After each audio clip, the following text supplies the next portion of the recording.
पूजनीय संत समाज, सद्गुरु कहते हैं, धर्म किए धन ना घटे, नदी न घटे नीर। अपनी आँखों देख ले यो, कथि कहीं कबीर। सद्गुरु कहते हैं कि धर्म परोपकार दान सेवा करने से धन कभी घटता नहीं है। जो कोई सेवा करता है और परमार्थ में अपने मन को लगाए रखता है, वो सदैव प्रसन्नता और शांति का अनुभव करता है। चीज़ें कभी घटती नहीं है उसकी। जैसे नदी सदैव बहती रहती है, परंतु उसका जल घटता नहीं। धर्म करके स्वयं देख लो। कबीर यह तन जात है, सको तो ठौर लगाओ।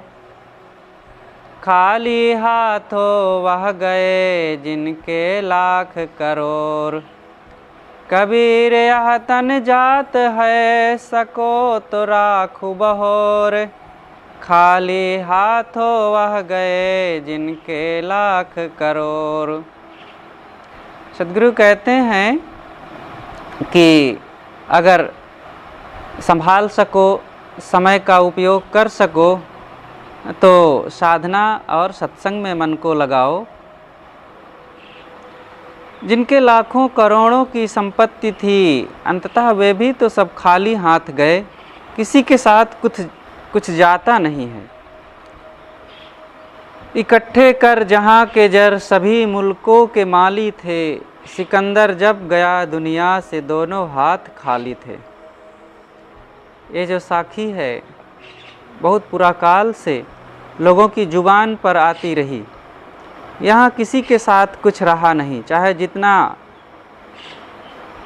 बड़े हुकूमत वाले हो और चाहे जितने जागीर वाले हों, लेकिन किसी के साथ कुछ जाने वाला नहीं। या दुनिया दो रोज की, मत कर आसो हेत। गुरु चरणन चितलाए, जो पूरन सुख देत। इस संसार का झमेला 2 दिन का है, अतः इससे मोह न जोड़ो। गुरु के चरणों में अपने मन को लगाओ और उनके ज्ञान विचार में मन को दे करके अपने जीवन को बदलो। जो पूर्ण आनंद परम शांति देने वाला है। मोह करके, आसक्ति बना करके, राग द्वेष बढ़ा करके तो केवल दुख ही मिलेगा। हस्ती चढ़िए ज्ञान की, सहज दुली चाडार। स्वान रूप संसार है, भूकन दे झकमार। ज्ञान की हाथी पर सवार होकर के यात्रा करो। यात्रा करने का मतलब यहाँ जीवन का व्यवहार करो। और ज्ञान का हाथी स्वरूप स्थिति, आत्म शांति, मन की प्रसन्नता। ये कितना मस्त हाथी। बाहर हाथी पालने में बड़ी समस्या है। इतना पैसा हो, इतना बड़ा घर हो, और फिर रोज़ इतना उसके लिए खुराक हम दे सकें, तब पालें, तब क्या होगा? केवल बैठने को मिलेगा। और फिर हाथी पर बैठ करके किसी को जाना हो, रोज़ स्कूल जाना हो, ऑफिस जाना हो, ड्यूटी जाना हो, तो हाथी पर बैठ करके कहाँ वो चल पाएगा? बाइक पर बैठिए, कार पर बैठिए, बस पर बैठिए, जल्दी से पहुँच जाएंगे, लेकिन हाथी पर नहीं। लेकिन फिर भी साहब कहते हैं कि हस्ती चढ़िए ज्ञान की। तो यहाँ वो बाहर के हाथी नहीं, ज्ञान स्वरूप स्थिति का हाथी बहुत मस्त यात्रा होती है। जो स्वरूप स्थिति का आनंद चख लिया और उस लाभ से लाभान्वित हुआ, उसके अंदर की जो मन स्थिति है, उसका कैसे वर्णन किया जा सकता है शब्दों में।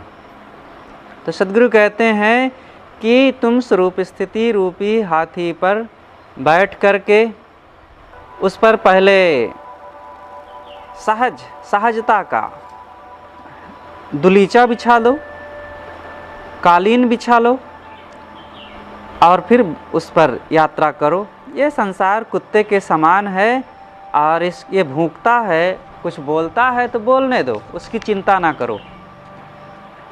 ऐसी बानी बोलिए मन का आपा खोए, औरन को शीतल करे आपो शीतल होए।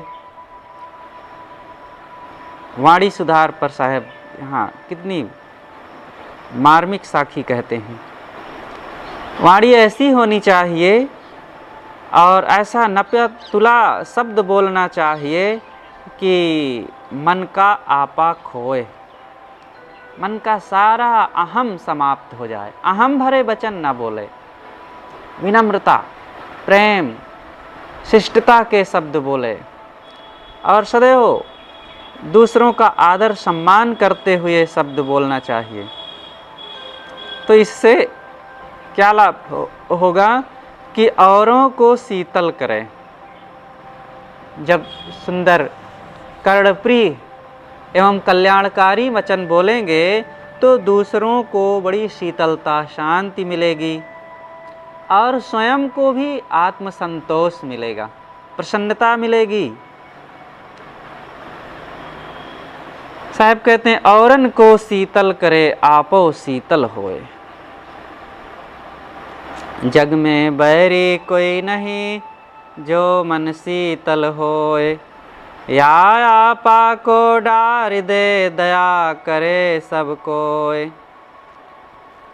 संसार में कोई तुम्हारा बैरी नहीं है, बस एक शर्त यही है कि अपने मन को सहज सरल विनम्र बना लो। अपने मन में अगर अहम है, कठोरता है, कटुता है तो फिर बहुत बैरी मिल जाएंगे। यहाँ बैरी लोगों की कमी ही नहीं रहेगी, दर दर ठोकरें ही मिलेगी, अपमान ही मिलेगी और दुख फिर ख़त्म हो ही नहीं सकता। इसलिए अपने ही मन को शीतल बनाओ। अगर अपने मन के अहंकार को मिटा दिया गया तो सारा संसार दया करेगा। कहते को कह जान दे गुरु की सीख तुले, साकट जनयो स्वान को फेर जवाब न दे। सद्गुरु कहते हैं कि उल्टा पलटा कोई बोल रहा है तुम्हारे लिए या निंदा के वचन बोल रहा है तो उसकी चिंता मत करो। यहाँ बोलने वाले बोलते रहेंगे, सबका अपना अपना स्वभाव है।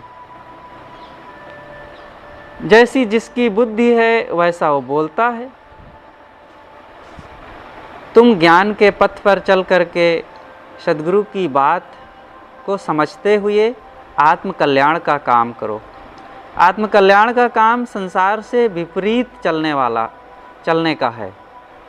यहाँ सबको साथ लेकर के सब हमारे जैसे हो जाएं और सब गुणवान हो जाएं, सब सदाचारी हो जाएं, सब मीठा बोलने लगें, सब भक्ति पथ में चलें, सब साधक बन जाएं, सब मन इंद्रियों को जीत लें, तब हम करेंगे। अगर ऐसी आशा करते हैं कि लोग ऐसा सब करेंगे तब हम भी धर्म परमार्थ में लगेंगे, तब फिर कभी हम लग ही नहीं सकते। इसलिए स्वयं हम गुरु के पथ पर चलें। लोग दुनिया की चीज़ों के लिए दूसरों से प्रतिस्पर्धा नहीं करते। कभी कोई नहीं सोचता है कि जब सब धनवान हो जाएंगे तो हम भी धनवान हो जाएंगे, सब लोग बड़ा घर बनवा लेंगे, बड़ी गाड़ी खरीद लेंगे और बहुत संपन्न हो जाएंगे, तब हम भी बड़ा मकान, बड़ी गाड़ी और संपन्नता और बाहर की सब सुख सुविधाएं इकट्ठी करेंगे। कोई के पास सुविधाएं हो या ना हो, लेकिन बस चले तक हम हर प्रयास करके अपनी सुविधाओं को, अपनी चीज़ों को, अपने ऐश्वर्य को बढ़ा लेना चाहते हैं। भौतिक चीज़ों में प्रतिस्पर्धा नहीं की जाती, लेकिन आत्मकल्याण के लिए, मन इंद्रियों के संयम के लिए, त्याग, अनासक्ति और भक्ति पथ पर चलने के लिए बहुत मन हिसाब करता है।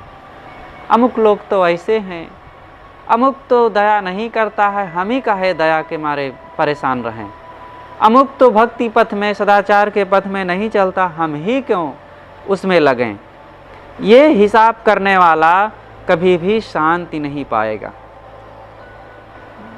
जिसका मूल्य समझेंगे उसके लिए दूसरों की प्रतीक्षा नहीं की जाएगी। लोग दुनिया की चीज़ों का मूल्य समझते हैं, इसलिए चीज़ों को खूब बटोर लेते हैं। सदाचार, ज्ञान, भक्ति, आत्म सुधार, आत्म शांति का मूल्य नहीं समझा जा रहा है, इसलिए इसको हम दूसरों के साथ पाने की चेष्टा करते हैं। साहब कहते हैं गुरु की बात तुम मानो, गुरु पथ में लगो, ये दुनिया के पीछे मत पड़ो। साकट जन और स्वान को, साकट यहाँ मतलब दुष्ट लोगों को, जो अभद्र व्यवहार करने वाले हैं, ऐसे दुष्टों और कुत्तों को जवाब नहीं देना चाहिए। कोई आकर के हमें गाली दे रहा है या हमारे कार्य व्यवहार में विघ्न कर रहा है, तो उसके हम उलट करके जवाब दें, उससे लड़ें, उसको समझाएं, तो वो समझ नहीं पाएगा और अपनी शांति अलग से चली जाएगी। मन को अशांति मिलेगी, दुख होगा। इसलिए सबको समझाने के चक्कर में नहीं रहना चाहिए। कबीर तहाँ न जाए जहाँ जो कुल को हेत, साधुपनो जाने नहीं नाम बाप का लेत। यहाँ साहेब संतों के लिए कहते हैं कि हे साधकों, हे संतों, तुम वहाँ मत जाओ जहाँ पूर्व के कुल कुटुंबी परिवार के लोग रहते हैं।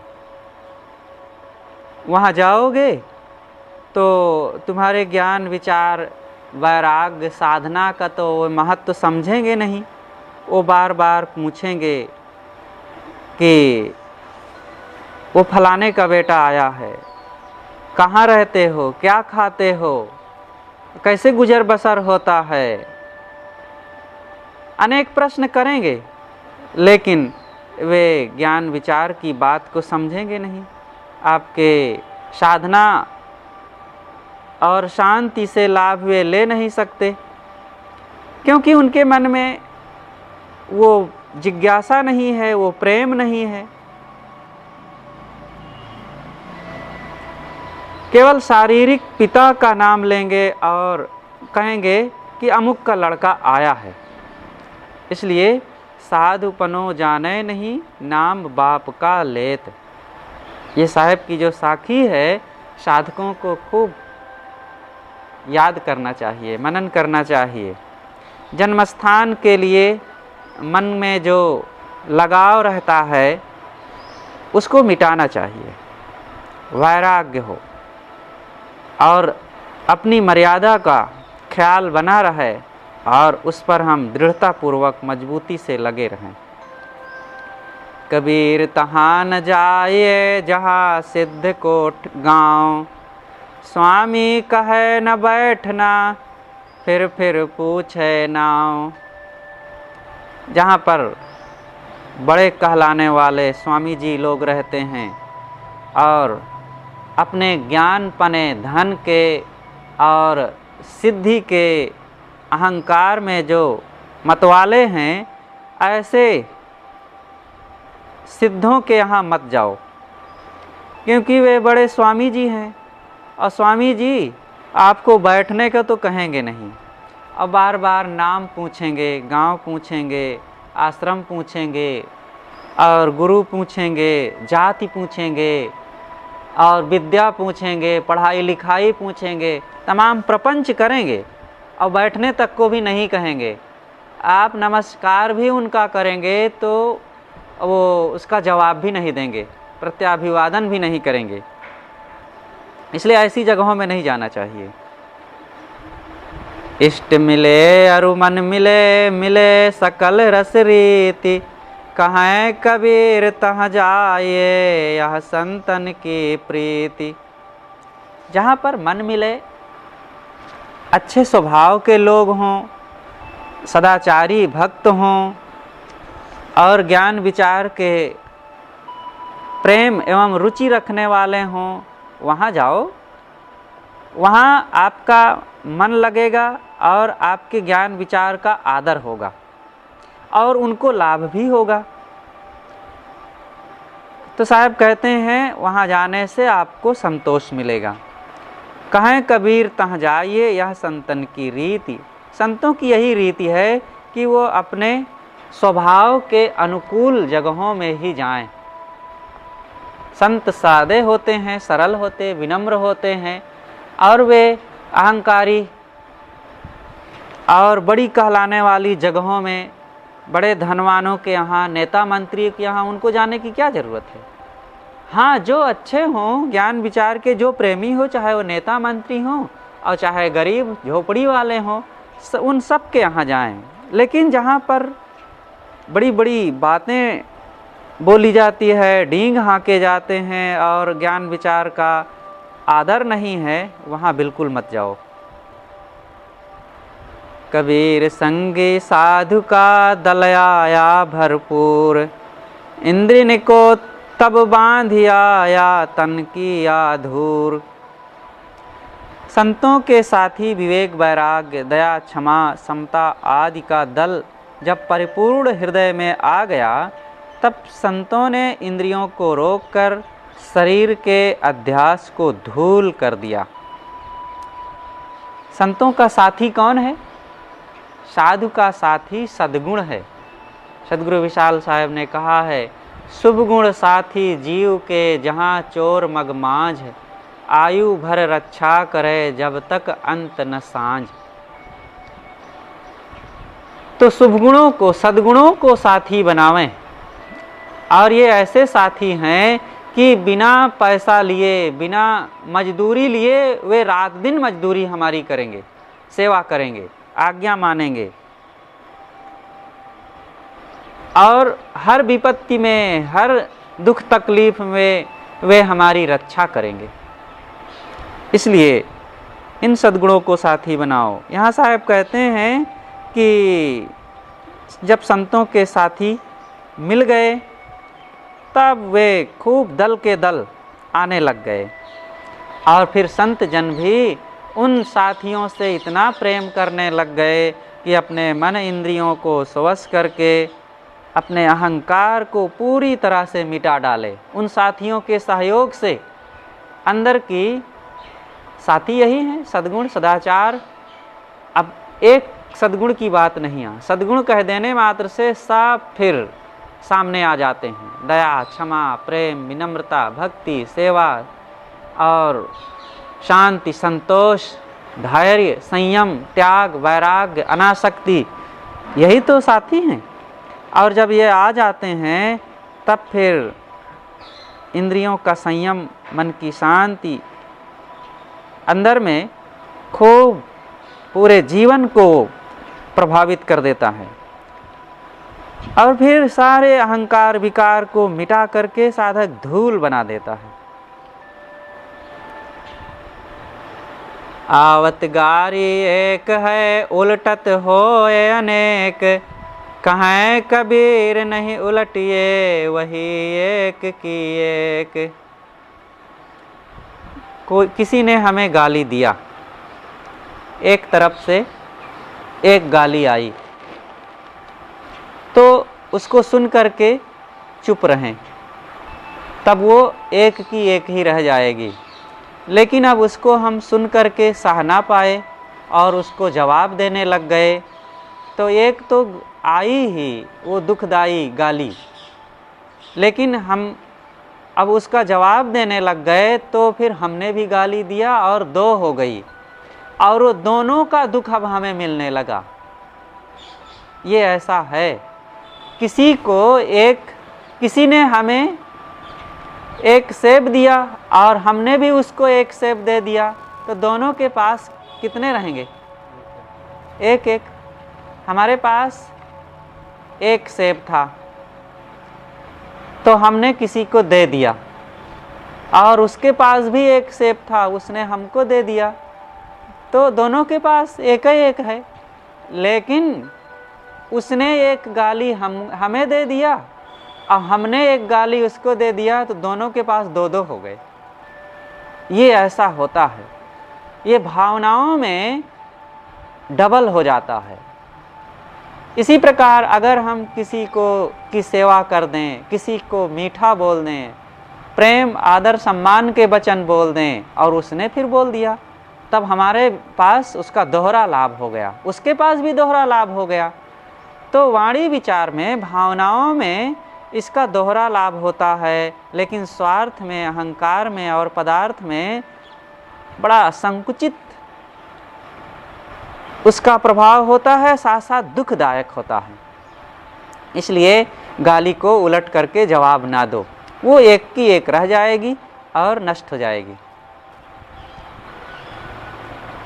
गारी ही से उपजे कलह कष्ट और मीच, हार चले सो संत है, लागी मरे सो नीच।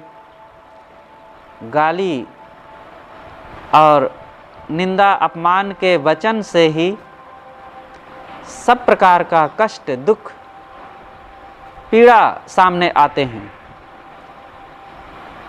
किसी ने हमें गाली दिया, हम ही छोटे बन जाएं, हार जाएं उससे, उस गाली दे दे करके उससे जीतने का प्रयास ना करें। उसने हमें गाली दिया, हम क्यों सहें?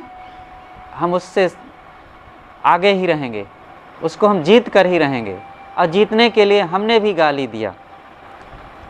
अब गाली दे दे करके जीतना चाहेंगे तो ऐसा व्यक्ति केवल अशांति पाएगा। साहब कहते हैं कि जो हार करके वहाँ से चल दे चुपचाप, वही संत है, वही साधक है और वही वीर है।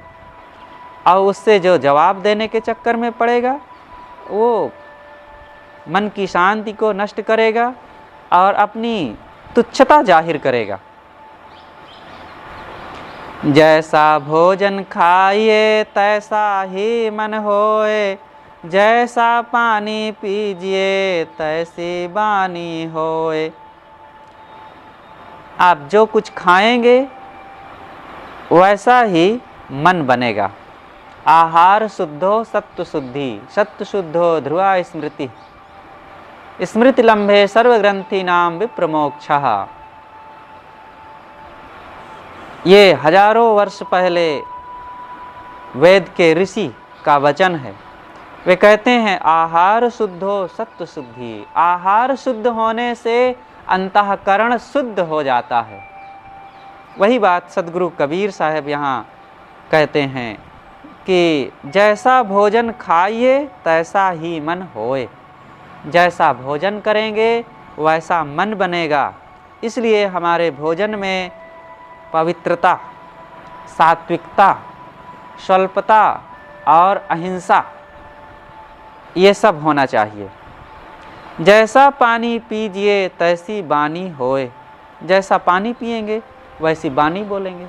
अब पानी का मतलब, पानी भी जो पिया जाए वह भी शुद्ध हो, लेकिन यहाँ पानी में नशा आदि भी आ जाता है। शराब पिएंगे तब फिर वाणी कैसे पवित्र रह सकती है, कैसे संयमित हो सकती है। अतएव आहार विहार एवं संगति को ठीक रखें। बहते को मत बहन दो, कर गही ऐचहु ठौर, कहो सुनो माने नहीं, शब्द कहो दुई और।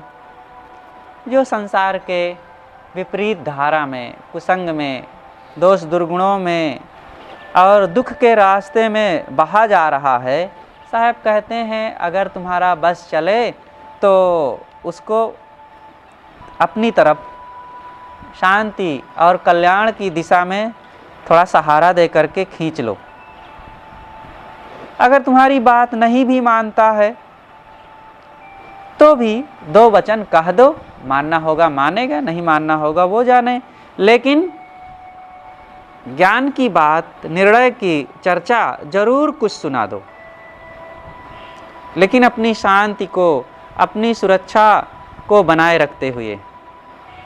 बंदे तू कर बंदगी तो पावे दीदार, अवसर मानुष जन्म का बहुरिन बारंबार। हे गुरु के भक्त, तू बंदगी कर। बंदगी का मतलब सेवा, सद्गुरु की उपासना। तब तुम्हें परमात्मा के दीदार होंगे, परमात्मा के दीदार, परमात्मा के दर्शन होंगे। वो परमात्मा कहाँ बैठा है? आत्मा ही परमात्मा है। आत्म साक्षात्कार ही परमात्मा मिलन है।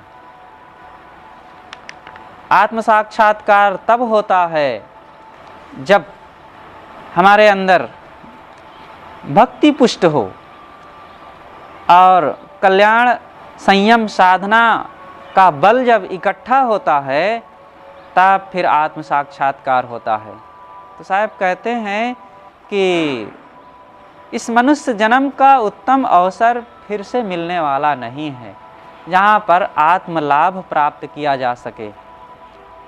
पशु आदि खानियों में तो यह सब संभव ही नहीं है। वहाँ तो पेट को भरने और इंद्रियों को भोगने से ही फुर्सत नहीं है। देखते नहीं हैं, सुबह से पक्षी जैसे ही प्रकाश हुआ,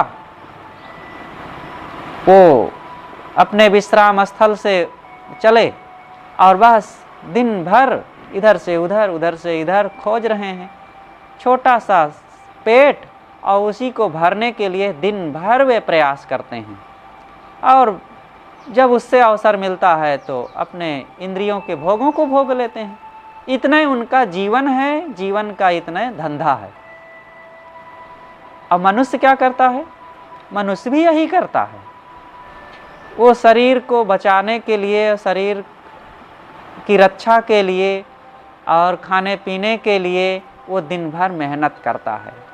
कहीं घर बनाने के लिए, कहीं रुपया कमाने के लिए, कहीं कपड़ा खरीदने के लिए, कहीं खेती करने के लिए, दुकान व्यापार में, अनेक रूप में वो मेहनत करता है। अच्छी बात है। और इसके बाद इंद्रियों के भोगों को भोगता है, खाने में, देखने में, सुनने में और स्पर्श में नाना प्रकार के पांचों विषयों का सेवन करता है और शरीर की रक्षा करता है।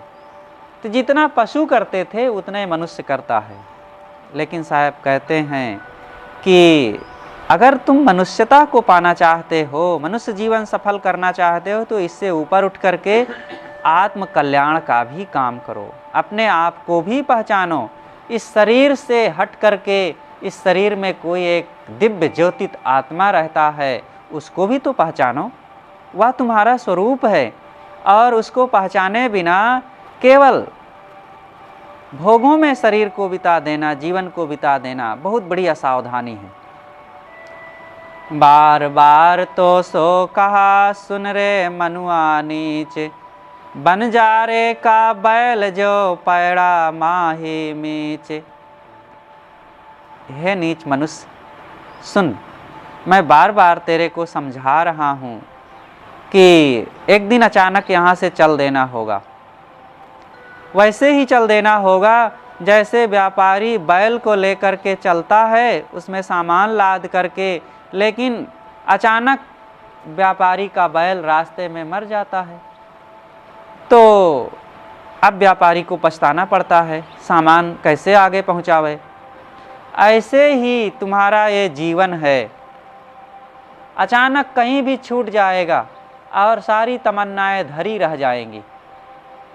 देखते नहीं हैं, लोग कहते हैं कि अरे देखो उनका शरीर अभी से छूट गया, अभी बेटा शादी करने को बाकी है, अभी दुकान लगाए हैं, दुकान में सफलता नहीं मिली और पिताजी चले गए, खेती अभी बाकी रह गई है और चले गए, मकान बनाना शुरू किए और अधूरे में ही चल बसे। यहाँ योजनाओं को पूरा करने के लिए ये मृत्यु प्रतीक्षा नहीं करेगी। बंजारे को बैल ज्यों टाड़ा उतरो आए, एकन के दूना भयो एक चाला मूल गंवाए। व्यापारियों का एक झुंड आया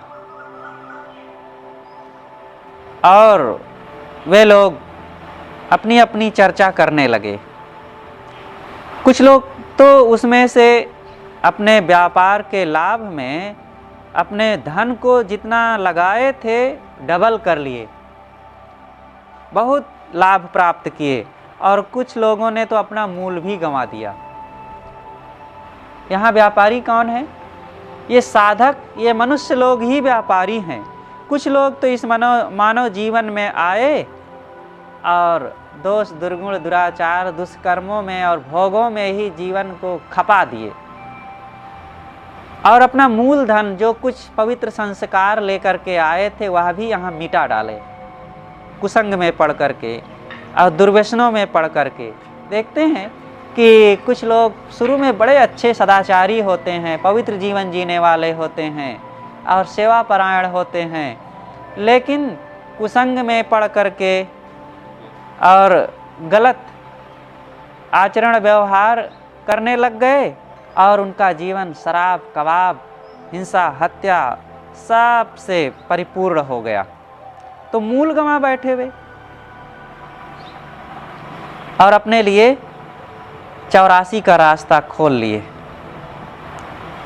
मन राजा नायक भया टाड़ा लादा जाए, हाय हाय हाय हाय होए रही पूंजी गई बिलाए। मन राजा बड़ा भारी व्यापारी बना और जा कर के विषयों का सौदा व्यापार कर रहा है और कहता है सबसे मेरे ये है मेरे वो है, और है क्या क्या है बहुत गिनाता है। घर जमीन पुत्र परिवार धन संपत्ति व्यापार दुकान जवानी सुंदरता विद्या बुद्धि मेरे ये सब है। लेकिन साहब कहते हैं अरे क्या है तुम्हारे पास, तुम्हारी तो मूल पूंजी नष्ट हो गई, तुम्हारा मूल धन, तुमने अपने आप को पहचाना नहीं और मन को संभाला नहीं, तुम्हारा मूल संपत्ति नष्ट हो गई, तुम क्या कहते हो है। बंजारे के बैल जो भरमी फिरो चहुदेश, खाड़ लादि भूस खात है बिन सतगुरु उपदेश। जैसे व्यापारियों का बैल वो अपने पीठ पर तो खाड़ लादे है शक्कर मिठाई, लेकिन अपना खाता क्या है भूसा। वो व्यापार करने के लिए व्यापारी खूब बाजार से खरीद करके शक्कर लाया और बेचता है गांव-गांव में और पैसा कमाता है, लेकिन बैल बेचारा लादता है बोझा, उसकी कमर टूटती है, परेशान होता है, ठंडी गर्मी में भूखे प्यासे वो शक्कर को लादे लादे घूमता है, लेकिन जब खाने का समय आता है तो व्यापारी उसको भूसा खिलाता है। ऐसे ही मनुष्य अगर सदाचार का और आचरण का जो कहता है उसका जीवन में उपयोग ना किया, ज्ञान विचार का उपयोग ना किया, तो केवल शक्कर लादे घूमता है, ज्ञान की बड़ी बड़ी बातें कहता है, लेकिन मन में तो वही प्रपंच और विकार भरे हुए भूसे को मानो वो उपयोग कर रहा है। जीवत कोई समझे नहीं मुआ न कह संदेश, तन मन से परिचय नहीं ताको क्या उपदेश। शरीर रहते रहते तो कोई यथार्थ ज्ञान की बात को समझता नहीं, और मर जाने पर इन्हें कौन उपदेश करके समझा पाएगा। इसलिए जब तक शरीर है तभी तक समझने का प्रयास करें, और प्रयास ही नहीं समझ करके वो स्थिति को अपनावें। जिसे अपने तन मन की स्वयं शुद्धि नहीं है, होश हवास नहीं है, उसको उपदेश करने से क्या फायदा। जो कोई समझे सैन से तासो कहिए बैन, सैन बैन समझे नहीं तासो कछु न कैन। संकेत से भी अगर कोई ज्ञान विचार की बातें समझता है और अपने जीवन को सुधारने के लिए प्रेरणा लेता है तो उसको फिर और भी बातें बताई जा सकती है। लेकिन जो ना संकेत समझे ना बात समझे उससे सावधान रहो, उसको बहुत समझाने के चक्कर में ना रहो और सहजे गांठी बांध के चलिए अपनी बाट, वहाँ से सहज ही जल्दी ही आगे बढ़ जाओ। क्योंकि उसको समझाने के चक्कर में पड़ेंगे तो ज्ञान गांठिका जाए, अपने ही मन की शांति समाप्त हो जाएगी और मन में खीज उत्पन्न होगी। इसलिए अपनी योग्यता को समझते हुए दूसरों में ज्ञान विचार की चर्चा करें। अगर सत्पात्र नहीं है तो चुपचाप वहाँ से आगे बढ़ जाएं, अलग हो जाएं। बस साहेब।